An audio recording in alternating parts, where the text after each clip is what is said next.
네, 안녕하세요. 정현석 변호사입니다.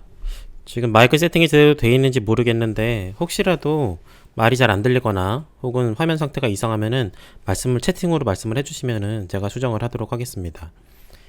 점심 식사 맛있게들 하셨나요?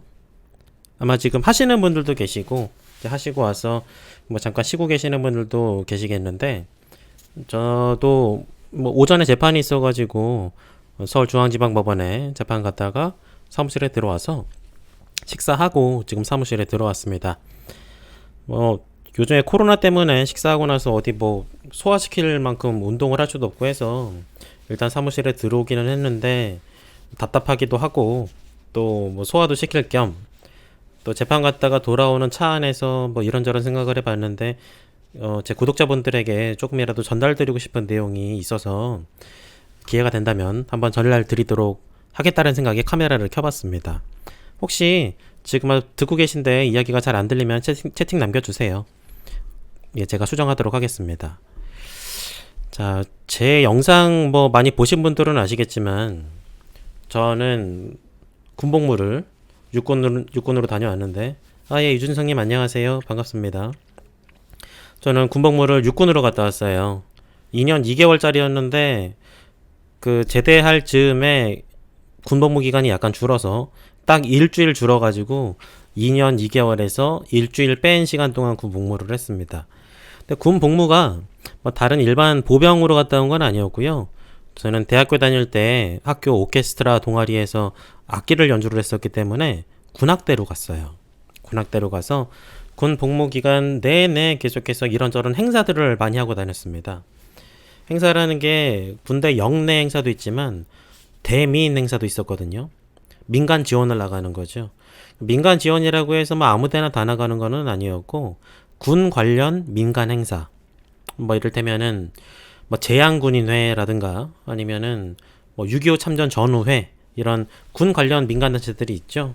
그럴 때 행사를 할 때 나가서 행사에 대한 반주를 해드리는 거예요. 뭐 기본적으로 군악대가 항상 하는 그 연주곡들이 있거든요. 의식 행사라고 그래서 국민을의 뭐 태극기에 대한 경례, 애국가, 묵념 이런 연주곡들 있죠. 이런 것들을 하기도 하고 또 이제 개별 이 참가자분들이 같이 함께 부르면 좋을 군가에 대한 반주도 했었습니다. 그 중에 제가 2년 2개월 동안 참 많은 행사를 하기는 했지만 가장 기억에 남는 행사가 있어서 하나 말씀드리려고 해요. 제가 아마 한 일병 때쯤이었던 것 같은데 예, 그럴 거예요. 제가 연주하는 악기는 트럼펫인데 그때 그 행사에서 제가 트럼펫 퍼스트를 본 게 아니라 트럼펫 세컨을 불었으니까 아마 일병이나 상병쯤이 아니었을까 싶습니다. 그때 그 연주를 하러 갔어요. 연주를 하러 갔던 곳이 어디였냐면 아마 저기 서울의 동북 쪽에 있는 어떤 구였을 겁니다. 노원구 아니면 도봉구였을 것 같은데 그 지역에 있는 6.25 참전 전후회 행사였어요. 6.25 참전 용사 전후회죠. 근데 그 행사에 나가서 뭐 평소처럼 준비를 하고 갔죠. 그래서 그때도 별다른 생각 없이 참가를 했습니다. 그때 기본적인 의식곡도 준비해 갔지만 그 중에서 그 6.25 참전용사분들이 같이 노래를 부르면 좋을 만한 곡이 있어서 전우여 잘 자라라고 하는 곡을 준비를 해 갔어요. 따로 저희 군악대 내에도 편곡병이 있어서 작곡병이죠. 작곡병이 요즘 트렌드에 맞게 좀 이쁘게 편곡을 해가지고 그 연주곡을 각각의 군악대원들이 연습을 해서 참가를 했습니다. 참가를 해서 이제 한참 행사가 진행되고 나서 다 같이 함께 군가를 부르겠습니다. 마치 교회에서 뭐 찬송가 부르듯이 군가를 부르겠습니다 라고 해서 전우여 잘 자라를 연주를 했는데 여러분 이 노래 뭔지 아시죠? 전우여 잘 자라. 전우의 시체를 넘고 넘어 앞으로 앞으로 저희 어렸을 때는 여자아이들이 고무줄 놀이 하면서 이 노래를 많이 불렀었는데 사실 이 노래는 그렇게 즐거운 노래가 아닙니다. 그 노래의 가사를 들어보면은 전우의 시체를 넘고 넘어 앞으로 앞으로 낙동강아 잘 있어라 우리는 전진한다 원한이야 피에 맺힌 적군을 물리치고서 뭐 꽃잎처럼 쓰러져간 전우여 잘 자라 뭐 이런 식의 굉장히 처절한 가사예요. 그래서 예전에는 사실 어렸을 때 그 고무줄 놀이를 하면서 이 노래를 부르는 아이들을 보면서 좀 이상하다는 생각을 하기는 했습니다. 뭐 되게 즐겁게 고무줄을 하는데 전우의 시체를 넘고 넘어? 좀 이상했었죠. 막상 군악대 가서 이 음악을 연주를 했더니 실제로 이 곡은 굉장히 처절한 곡이었습니다. 굉장히 마이너 코드에다가 노래도 되게 슬퍼요. 가사가 슬플 뿐만 아니라 노래도 굉장히 웅장하고 비장하고 처절합니다. 이게 여튼 이제 그 노래 그 음악을 준비를 해서 이제 6.25 참전용사 전우회에 가서 부르는데 저희가 반주를 했죠. 참가하신 6.25 참전용사분들 다 노인들이었어요. 60대를 넘어가는 노인들이었고 그분들이 노래를 따라 부르는데 인상 깊었던 장면은 여기서 나왔습니다. 사실 저는 별다른 생각 없이 그냥 반주자로서 가서 반주를 하고 있었는데 벌써 6.25 전쟁 끝난 지 얼마나 됐습니까? 그때 제가 아마 2002년쯤에 이 반주를 했었던 것 같은데 이미 50년이 지난 때였죠. 그런데도 그 노래를 따라 부르시면서 그 참전용사 노인분들이 우시더라고. 어깨를 들썩들썩 하면서 막 우시면서 불어요. 왜 그랬을까? 사실 거기서 저는 굉장히 신선한 충격을 느끼기도 했고 제 생각에 전환이 되는 계기가 되기도 했었는데 그 이후로 그때 그 장면이 각인이 되어서 아직도 그 생각이 이어지고 있습니다. 뭐냐면 6.25 전쟁 저는 교과서로 배웠거든요. 교과서로 배웠고 영화로 배우고 영화야 극적으로 표현을 하기 위해서 뭐 이런저런 뭐 예술적인 장치들을 집어넣은 것이지만 실제로 접해보진 않았다는 것이죠. 그런데 그 6.25 전쟁이라는 걸 실제로 접했던 사람들은 과연 어떤 심정이었을까? 왜 아직도 저 노래를 부르면서 저 참전용사는 눈물을 멈출 수가 없을까? 그냥 그 눈물 찔끔 흘리는 게 아니라 막 엉엉 울었어요. 그 분이, 참전용사 분이. 그래서 이 부분에 대해서 제 나름대로 그 행사가 끝나고 와서 네모반으로 들어와서도 항상 계속해서 생각이 멈추질 않았었거든요. 생각을 해보면은 우리는 모른다는 겁니다. 그때 6.25 전쟁 그 시절에 어떤 일이 있었는지 내 옆에서 내 동료가 죽어나가고 팔다리가 떨어져 나가고 내 가족, 내 누이가 저 공산당원들한테 목매달려 죽고 자본주의 앞잡이라고 모함을 받아가지고 그 교수형을 당하고 그런 것들을 내 눈으로 목격했던 그 사람들 입장에서는 과연 지금 이 북한 내지는 남북관계라고 하는 것이 얼마나 다르게 보일까? 물론 저도 당연히 교육을 받고 제 나름의 어떤 사고방식을 가지고 공부를 했기 때문에 이 북한과의 관계가 어떠해야 되는지 제 나름대로 생각은 있기는 있어요. 그렇지만 과연 내 생각이 6.25 전쟁을 직접 접해봤던 그분들하고 같은 생각일 수 있을까? 그걸 실제로 목격을 하고 내 몸으로 체험한 사람과 저는 다를 수밖에 없다는 거죠. 마찬가지로 저와 저보다 더 어린 10대, 20대와는 생각이 또 다를 겁니다.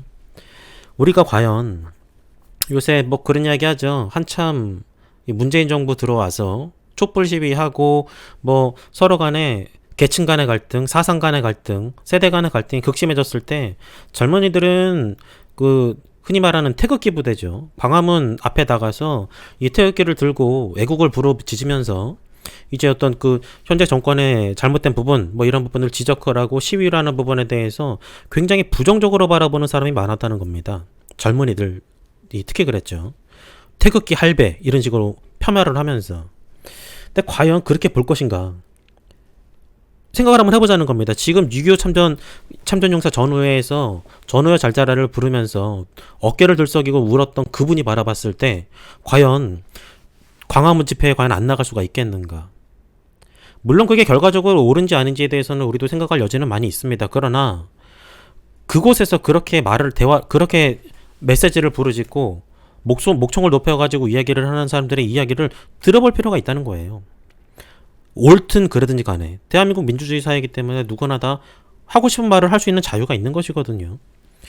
그에 대해서 아무런 이유 없이 폄훼하거나 아무런 이유 없이 그 사람들의 입을 막는 거는 대한민국 민주주의의 원리에도 반할 뿐만 아니라 윤리적으로도 옳지가 않습니다.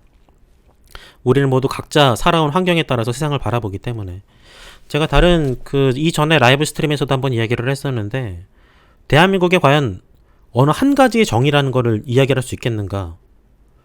제가 볼 때는 대한민국 국민이 5천만 명이 있다면 5천만 개의 정의가 있다고 보거든요. 서로 간에 공통되는 부분이 물론 있기는 있겠지만 그 공통되는 부분이 굉장히 클지 작을지는 알 수는 없습니다. 서로 간에 살아온 환경이 다르고 서로 간에 배워온 것이 다르고 겪어온 것이 다르기 때문에 정의 관념이라는 것도 다를 수밖에 없는 거예요.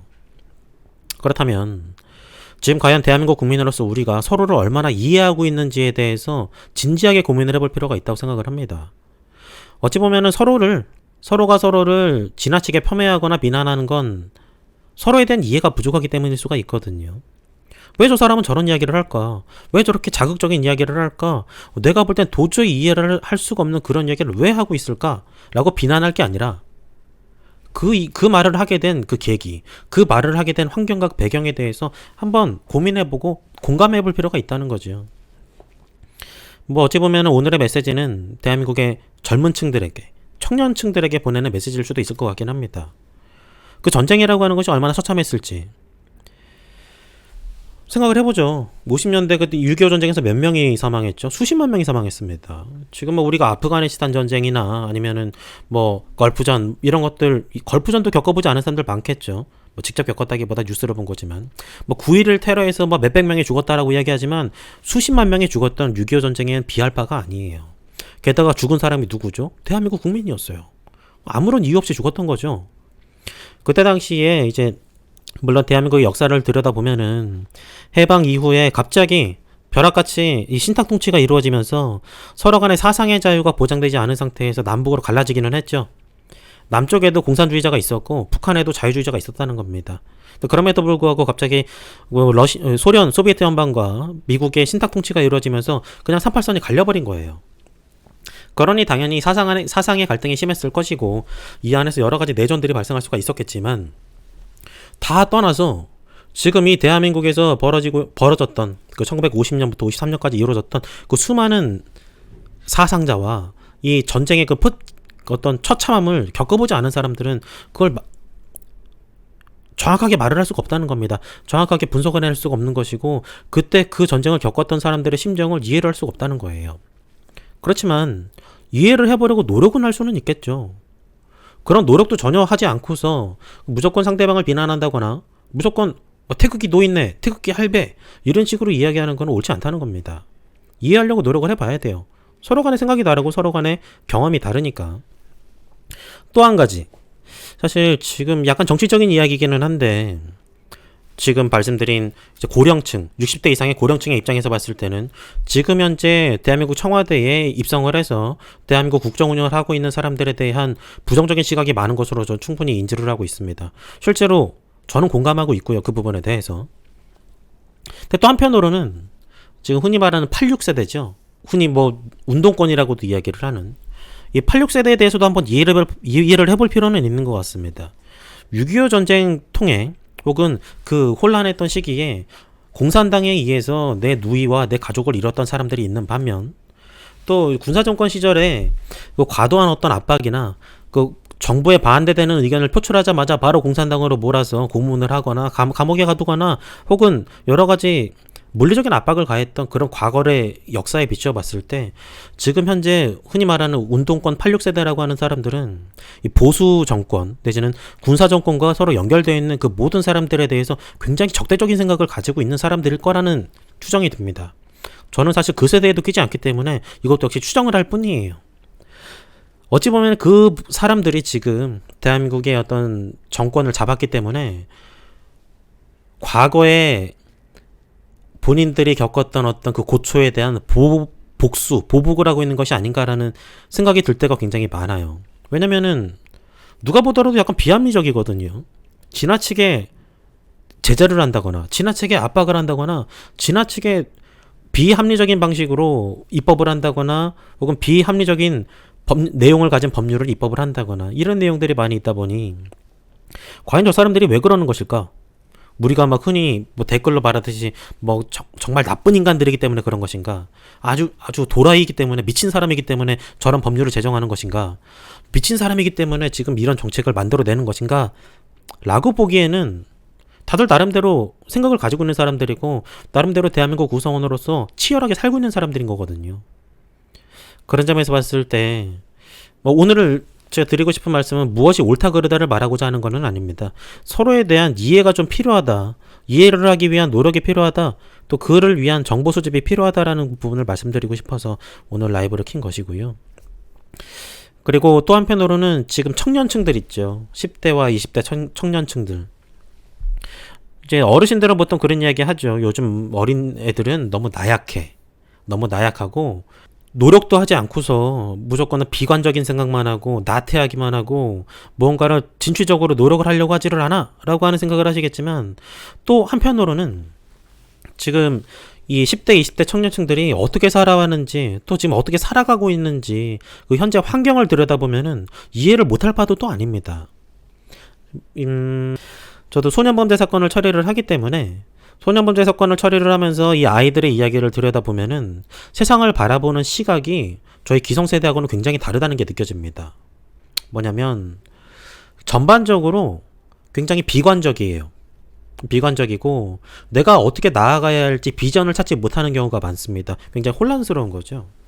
이게 왜 그러냐면 어찌 보면은 1970년대, 80년대 이 정도에 이제 태어나서 살아오신 분들까지만 해도 대한민국이 계속해서 성장해 오는 그 과정 속에 있었거든요.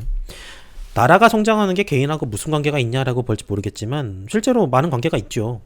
특히 일자리, 또 어떤 내가 살아가고자 하는 그 방향성에 대한 그 비전. 왜냐면 내가 이렇게 노력을 하면 언젠가는 나도 집을 마련을 할 수가 있고, 언젠가는 나도 직장을 가질 수가 있고, 언젠가는 나도 인간답게 살 수가 있겠구나, 독립적으로 살 수가 있겠구나라고 하는 비전을 가지고 있는 사람하고, 내가 이렇게 백날 노력해서 일을 해봐야 편의점 아르바이트 외에는 할 게 없구나, 내가 편의점 아르바이트 하면서 평생 돈을 모아도 뭐 집 전세금 1억도 구하지 못하겠구나 라고 생각을 하는 거하고는 살아가는 그 힘이, 모멘텀이 다릅니다. 어찌 보면 지금 10대와 20대를 살아가고 있는 대한민국 청년층들은 이 후자 쪽에 속하는 거죠. 비전을 찾기가 어렵다는 거예요. 뭐 대한민국 여전히 일자리 있다고 하고 뭐 회사원들의 근무 환경이 많이 나아졌다고는 하지만 그거 전부 다 대기업 이야기입니다. 대기업에 종사하는 사람이 몇 명이나 될까요? 여전히 열악한 환경에서 근무를 하고 있다는 겁니다. 임금 수준도 굉장히 낮아요.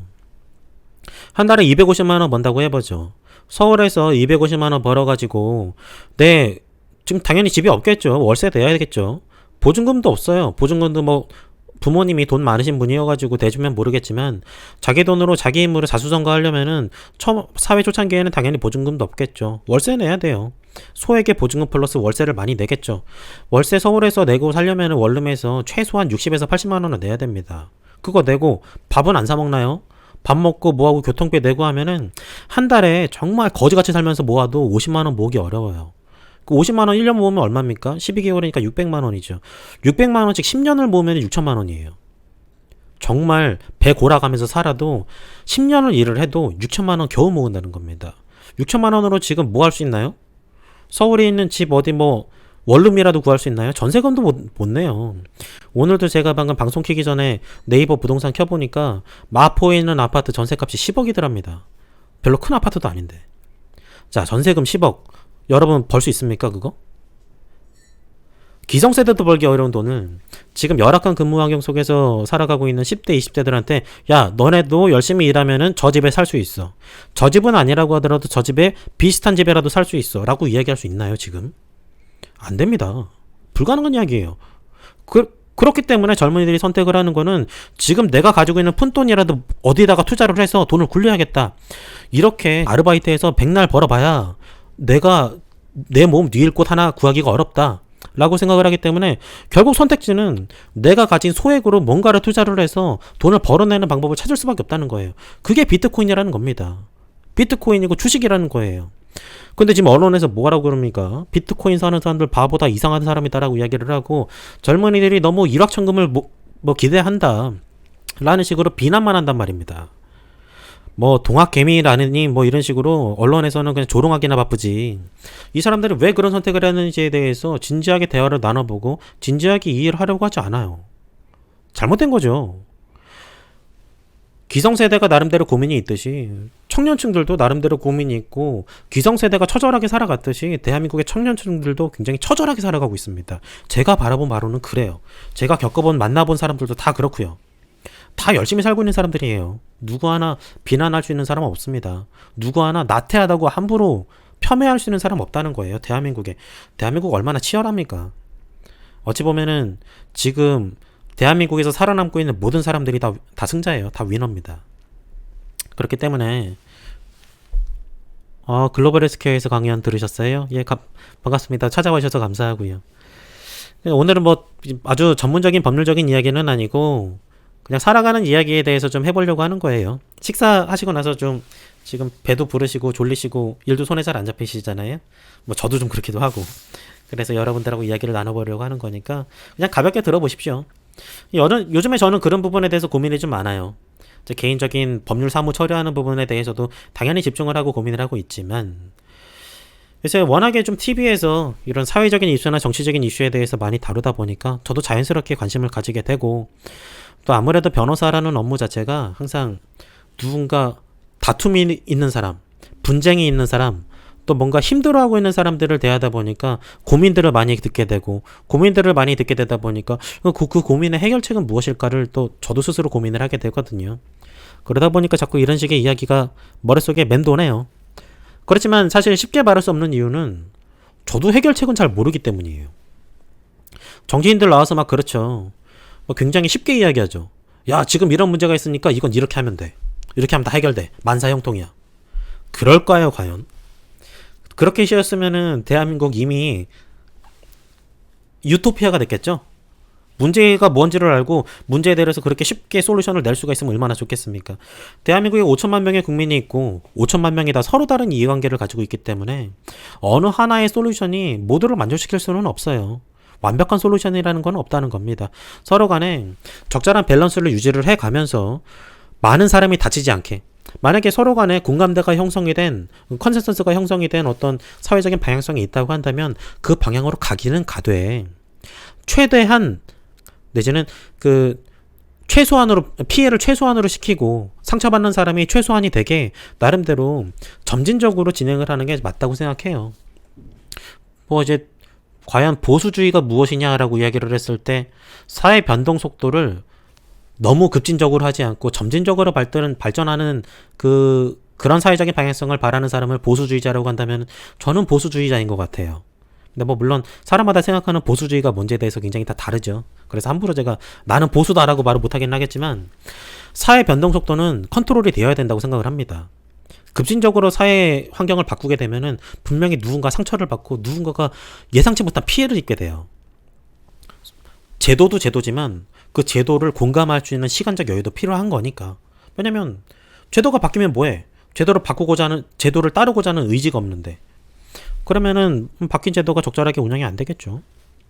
일단 이런 부분에 대해서 말씀을 드리고자 했습니다. 그래도 이렇게 벌써 5명씩이나 오셔가지고 이야기를 듣고 계시니 참 저도 감사합니다. 감개가 무량하네요. 앞으로 이제 라이브를 계속 했으면 좋겠는데 저도 일정이 워낙에 좀 불규칙하다 보니까 언제 라이브를 해야 될지 고정적으로 라이브를 해야 될지 그걸 잘 못 찾겠어요. 뭐 다른 변호사님들 보면은 굉장히 좀 정말 부지런하게 야간에라도 라이브를 진행을 하시는 분들이 계시던데 저도 그렇게 해야 되는 건가 싶기도 하고요. 여튼 잠깐 라이브 켰는데 이렇게 와주셔서 감사하고 또 이제 오늘 목요일이죠. 조금만 더 근무를 하시면은 조금만 더 힘내시면 내일 또 금요일이에요. 주말도 찾아오고요. 게다가 다음 주 월요일은 3일절인데 휴일이죠. 3일 연휴니까 조금만 더 다들 노력하시고 힘내셔서 오늘 하루 즐겁게 보내시기를 바라겠습니다. 다음에 또 찾아올게요. 이 라이브 조금씩 자주 하려고 하는 편이니까 또 머지않아서 며칠 후에 라이브를 또 진행을 할 것 같습니다. 제가 볼 때는. 그러다가 보면 정규화 되겠죠. 저도 나름대로 한번 기대를 해보겠습니다. 그러면 다들 남은 오후 즐겁게 보내시고 힘내시길 바라겠습니다. 예, 감사합니다.